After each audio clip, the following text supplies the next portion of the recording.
Hi, everyone. Welcome back to another episode of the SBA Second Take podcast.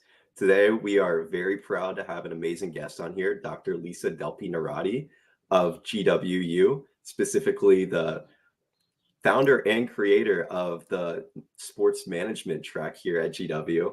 Dr. Narati, why don't you just give yourself like a quick little introduction about like where you're from, where you went to college, and kind of how you ended up here at GW creating this amazing program. Well, thank you, Eddie. It's because of students like you that has kept me at George Washington University 33 years now. I said that I'd come and start the program and give them 2 years. I'm originally from San Diego, so I was thinking I was going to head back west, but GW has been a great place to just expand the sports management program from undergrad to 2 grad programs and a GW Sport Philanthropy certificate program. And so our program really has grown with the commercialization and business of sports as a whole. So starting in 1991, I entered GW and then just started developing the curriculum and the programs. And we were the first to be in a school of business. So many sports management programs starting in, physical education or exercise science. And so I feel I'm very proud that we were the first to be in a school of business because it's all about business. And as I say to students, how do you spell sport? M-O-N-E-Y. Absolutely. So you mentioned you're from San Diego originally. How'd you end up here on the East Coast? Well, as I was finishing, before I went to grad school, I conducted a national fitness study to see how fit American children 6 to 9 years old were. And that brought me to Washington, D.C. to be the director of this research study for the CDC. And so as part of that project, I was able to meet professors from both George Mason and GW. And so when I was finishing my PhD, that person that was on like the advisory board for the research study reached out to me and said, "Hey, we want to start a sports management program at GW. Would you apply?" And so that's about connections, right? So you find in this world that it's connections from your previous work or from an internship that really pulls you along to the next position. And so thank goodness to Dr. Don Pop, who called me out and said, "Come on for an interview," and the rest is history. So I came in.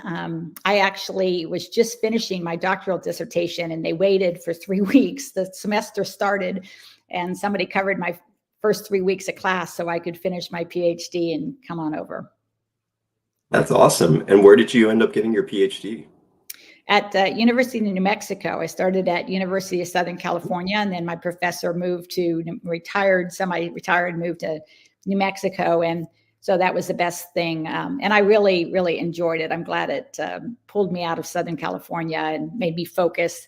And I finished quite quickly. So I started GW as one of the youngest professors, and now I'm a senior professor. That's awesome. Go Lobos. Yes. So like, just tell us like a little bit about like how you kind of like started the program. You mentioned like how they brought you on and it was kind of like they wanted to establish the program, but they had like a general idea, but you basically kind of created everything that it is today. Like, how did it go from just being like an idea to actually being what we have today, like as like a fully functioning program offering both undergraduate, graduate, and graduate certificates? Well, I brought in my background of working for ProServe, which was a sports marketing agency, and then which is now Lagardère after many additions. And then my work with the Olympics. I had been attending the Olympic Games since 1984 Sarajevo as an intern. I worked for the U.S. Olympic and Paralympic Committee as an intern, and then that brought me to Sarajevo, and then volunteered for the LA Olympic Games. So I had a deep history and experience in the Olympic Games. And then I traveled around the world for 2 years studying the Olympic movement. I went to 56 different country interviewing everyone from IOC members to National Olympic Committee executives down to athletes to really follow the money. How did those National Olympic Committees raise money, and then how did they distribute that to the athletes? So I brought in a lot of practical experience into the curriculum, into George Washington University, and I knew exactly the kind of skill sets that our students would need in order to be leaders in the field. So I set out to make sure that we had the sports marketing class and our students knew how to write, research and write sponsorship proposals and actually pitch them. I knew the value of sports law and the contracts. And so these are all very important skill sets. It's event management. So many jobs are in event management, Olympic Games, the Super Bowl, World Cup, but just day to day, I say every sport event is an event, right? Every sports competition is an event. And we have guests and we have, customer service and we have marketing and promotions. So, I was fortunate that I had some of this experience and brought it in. And we still today, over the years, it's evolved because we started before social media. And so then all of a sudden we had to add social media. And some of our students were the first to do social media for sports teams and leagues. And then we noticed the focus in data analytics. So then we started a whole data analytics course and really focused on that. And now our students are, doing well in those positions. So you have to keep following the trends and staying on top of where the jobs are. And that's what we pride ourselves at GW. Absolutely. And obviously there's been like such a changing landscape over like the past like 4 to 5 years, and definitely going into the future. Do you really see something that's going to be defining the industry, at least over the next like 4 to 5 years, that at least like in terms of an academic setting would be something that you'd want to expand the program upon at all? Well, we embrace AI in our courses because we know the industry is using AI, whether it's to write press releases or it's to, analyze the movements of athletes on the field or your ticketing data, AI chatbots to talk to people. I mean, these chatbots are so realistic right now. People are coming to the stadium saying, "Oh, I want to meet with Jasmine," who is their ticket bot person. So really the technology is something that we're kind of embracing and following and really understanding. We brought in the head, he calls himself data analytics guru from Microsoft, but he heads up all of sports for Microsoft. And he gave the students just a really great examples of the power of AI in sports. So, that's kind of a future trend that we're looking at right now. There's a huge wave of facility development or refurbishment because you see the cycles. The Washington Post just had an article on it in terms of 25 years ago, there was a boom in sports stadium and arenas being built. And now those leases are coming up and people are kind of bored of their facilities. And so everybody's looking for the shiny new toy box. So they're all trying to figure out how to build or rebuild their current stadium.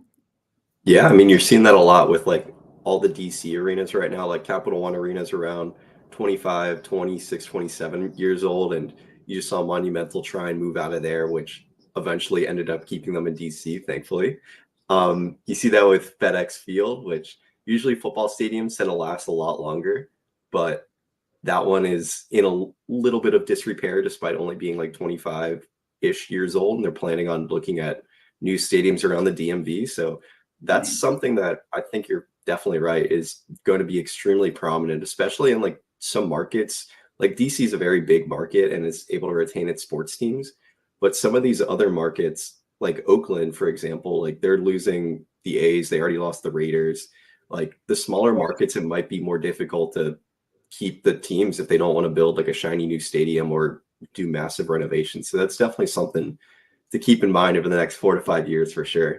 I mean, the Browns are looking, Chicago, you've got a couple teams looking to rebuild. You have Coyote, Phoenix Yeah, they're Coyote. moving to Utah. Yeah, they're just moving to Utah. So there's just so much. And then in the collegiate space, I mean, we also have a collegiate athletic course, and as well as an NIL course, because the landscape of collegiate athletics has just transformed itself. Now, I'm going to date myself, but when I first started studying sports management, the boosters were out of control. And so they came in and they made all these regulations. They kicked the boosters out. And guess what? It's full circle. The Yep, boosters, now they're back. and they're controlling the world of athletics with all this money that's coming in and paying the athletes. And we all know, even if the coach doesn't say it, it's a wink, wink, and go talk to my buddy over here. That's the head of the NIL collective. Mhm. And they can tell them, because as long as a university rep doesn't say anything about recruiting, or, the NIL money, it's okay, but they can go talk to the NIL collective person. Yeah, at least the student athletes can directly benefit off of it now, as opposed to just getting like something like under the table that everybody knew was happening, but nobody was really to fully disclose it. So I But think it's a good thing overall, but it definitely needs a little bit more regulation going into the next few years. the trend of paying athletes, I'm not sure if you heard, but the World Athletics, the International Federation of Track and Field, has just decided to give payments to Olympic athletes for their gold, silver, and bronze performances. Now, you can say that's great. My concern is that's $2 million that's out of World Athletics funds, that most of those funds go to countries around the world to develop athletics. Mhm. So are those countries going to be receiving less money? The developing countries going to be receiving less money to develop and get more people to run or participate in athletics. So. Yeah, in particular, I know that a lot of that money went to developing women's sports programs in developing countries. Mhm. And you can really see that, like, especially in like the Women's World Cup, whereas like 30 years ago, it was like the US and select other countries dominating everything, as they are just so far ahead of the trend in terms of promoting and funding women's sports. And obviously, it got so much better in the US, but every other country around the world started providing significant resources and monetary investments towards women's sports. And you would really see that in the competition of something like the Women's World Cup, where it was a lot more equitable competition. But Yeah. yeah, I agree that that issue with taking away funding can definitely like hurt funding in developing countries, but especially women's sports funding in a lot of these places where it hasn't already taken like a huge step forward like it has in other countries. And once World Athletics does it, the trend is going to be all the other international federations are going to go forward with it. But it's Mhm. going to just cause a have and have nots. It's similar to the basketball and football players getting NIL money and the rest of them not getting so much. But because you can't have, judo does not have that much money. The International Federation of Judo does not have that much money to hand out prize money plus support the 206 other countries competing in judo. So it's going to be very interesting to see the have and have nots, both at the Olympic level, the collegiate level. I've said this to a number of people, but my vision is that collegiate athletics universities are going to be licensing their names to a investment company or private equity, or any wealthy person. They can come in, pay the university a license fee for their name, and then they run the football and basketball programs. And then the money that from the license will go to fund the non-revenue sports, gymnastics and volleyball, and the rest. So rowing, that may be Yeah. happening in the next 5 years or so. Investment companies are already looking at ways to get their hands on collegiate athletics. Yeah, I mean, we've already seen like the trend of full university licensing come back with there's a new college football video game coming out this summer, which is like the first time they're releasing one in like 12 to 13 years since it got struck down by like a court case a while back um, regarding NIL and athletes not being able to profit off of it. But now universities are fully able to license their own name, and each individual player is able to license their own name. And I think it was something like they got each, literally every player across the country, if they agreed to be in the game, would get like $600 and then like a free copy of the game, which for like the top athletes doesn't really mean anything. But like if you're just some backup at some small school somewhere, it's like, hey, why not $600 plus a free video game? But And then I'm the sure big they'll thing, pay those top players a little bit more if they're, oh yeah. yeah. So, Yeah, like I'm sure there's some sort of like lucrative sponsorship deal included in there somewhere for them. But the big thing is like the universities being able to license their um individual names again, because like in the old college football games, I think it was like the NCAA collectively made a licensing agreement with EA Sports and put each team in the game because of that. But this was completely independent of the NCAA. I don't think there's any affiliation with the NCAA in the making of this game. I don't even know if their like name's going to be in it at all. It's with each individual school, and like every school agreed to be in it. Like I know at first, like Notre Dame was like, "We're not going to be in it. We're too good for this," and everyone got really angry, and they ended up agreeing anyway. yeah. But it's really interesting because like I mean it's you could argue it's just a video game, but like I think it starts like the trend of universities in regard to athletics just licensing individually outside of like the NCAA and outside of like something like an Adidas or a Nike licensing deal for the entire athletic department. I think you're going to start seeing companies making licensing agreements with the University of Michigan for their entire athletic program.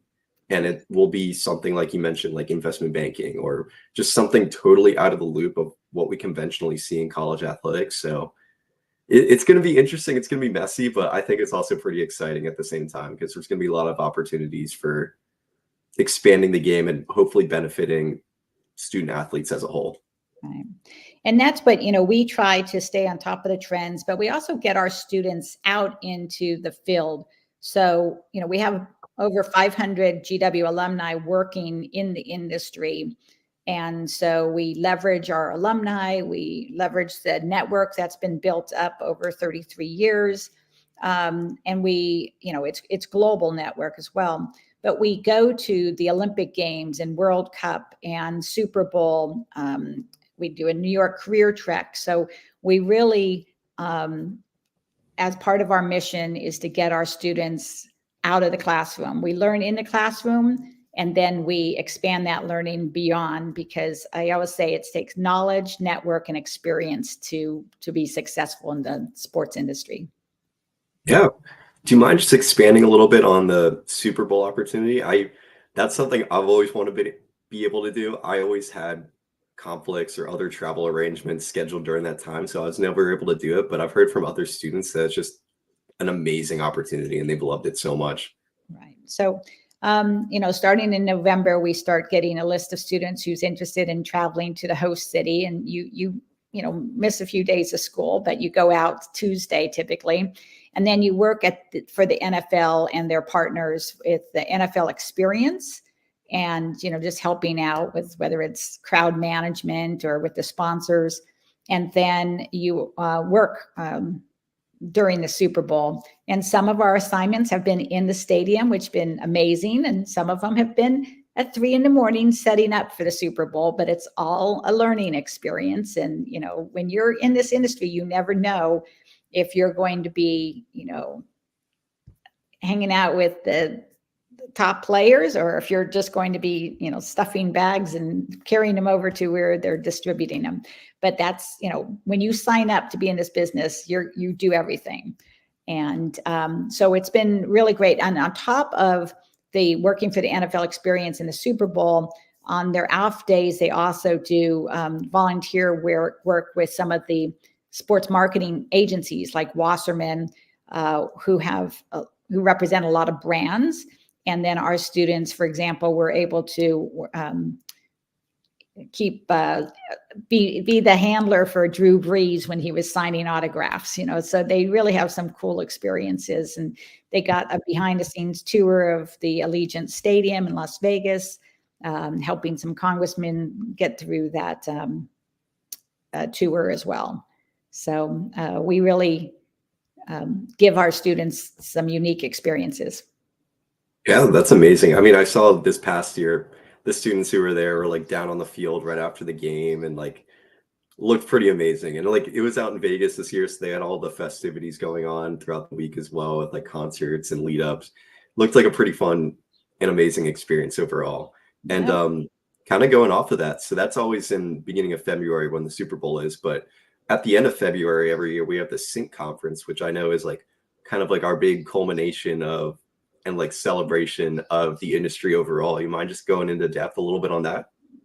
It's called the Sports Industry Networking and Career Conference, and it's run by GW students. Eddie's been very involved with it. So it's a way for our students to gain event management experience because they sell sponsorships, they are marketing the conference, but we bring in 100 industry professionals from across the industry. So, you know, whether it's the sporting good industry, the leagues and the teams and the vendors, so marketing agencies, media.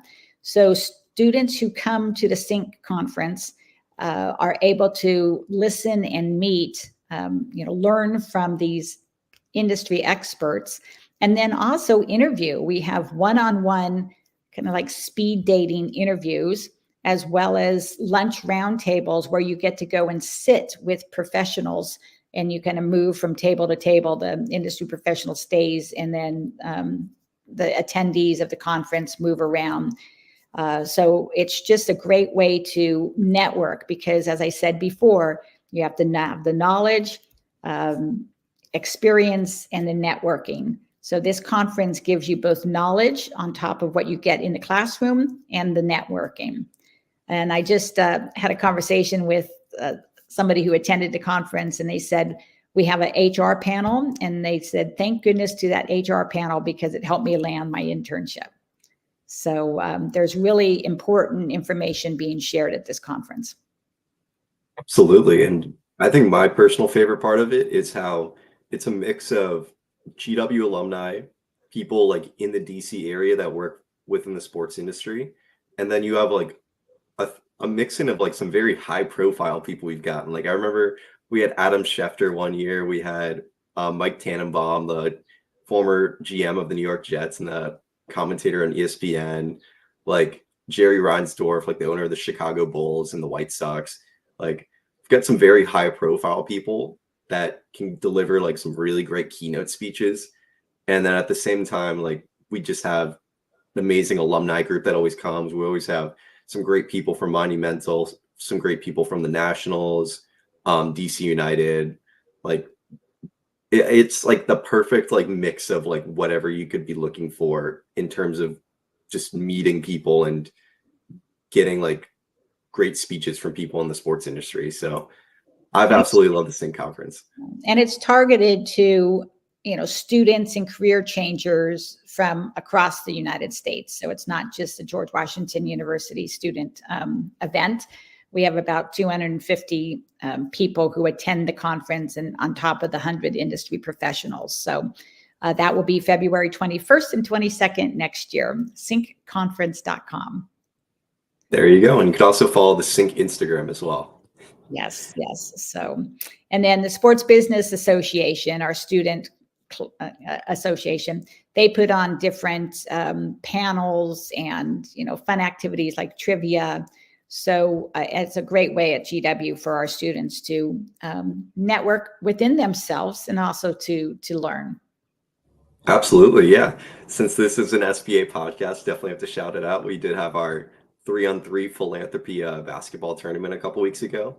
And to end the year, we'll have one networking event along with another like social event, which will probably be like a trivia event coming up the next few weeks.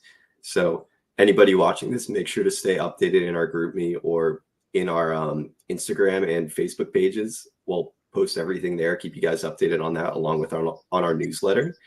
And one more thing, Dr. Narati, before I let you go, just don't want to keep you here too long, is we obviously have the Paris Olympics coming up. I just kind of want you to describe a little bit of what it's like for students to go with you to not only the Olympics, but like the World Cup, the Women's World Cup. Like, I know it seems like we have something basically every year, every other year. We had the Qatar World Cup a couple years ago. Now we have the Paris Olympics. We were supposed to have the Tokyo Olympics before obviously COVID hit, but mind just describing kind of like what you guys end up doing in terms of volunteering and like what kind of experiences students can have going on these trips?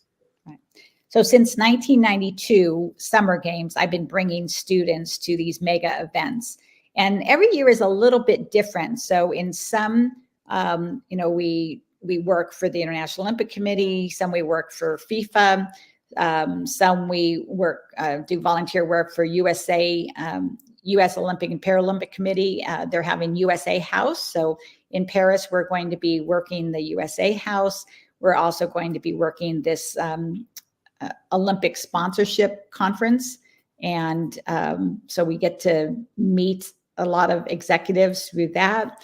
What we do is we try to, behind us doing hands-on experiences, we meet with executives. So everyone from the IOC members to National Olympic Committee executives, international federations, the Paris Olympic Organizing Committee, but also future organizing committees like Los Angeles and Brisbane and Milan.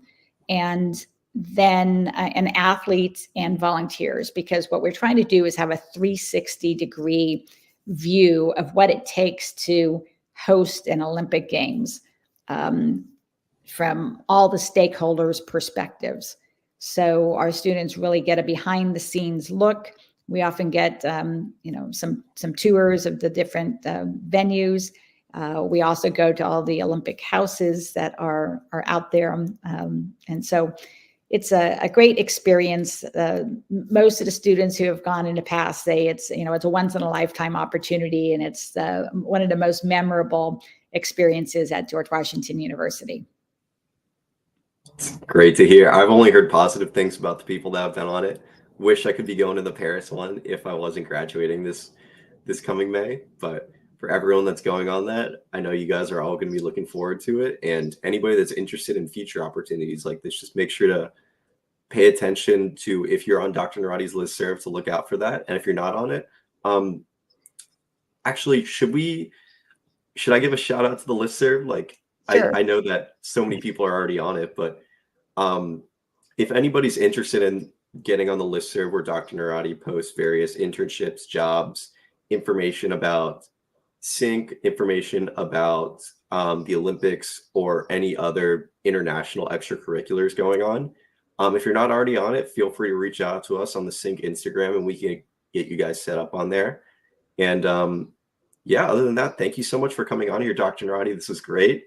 Great to shout out the program. Great to describe all the amazing experiences, such as the Olympics, such as Sync, such as getting involved with the SBA. And yeah, hope to have you on here again. Okay. Bye, Well, everyone. I look forward to seeing you on the students or anybody in my classes in the future. Thank you, Eddie, for hosting this.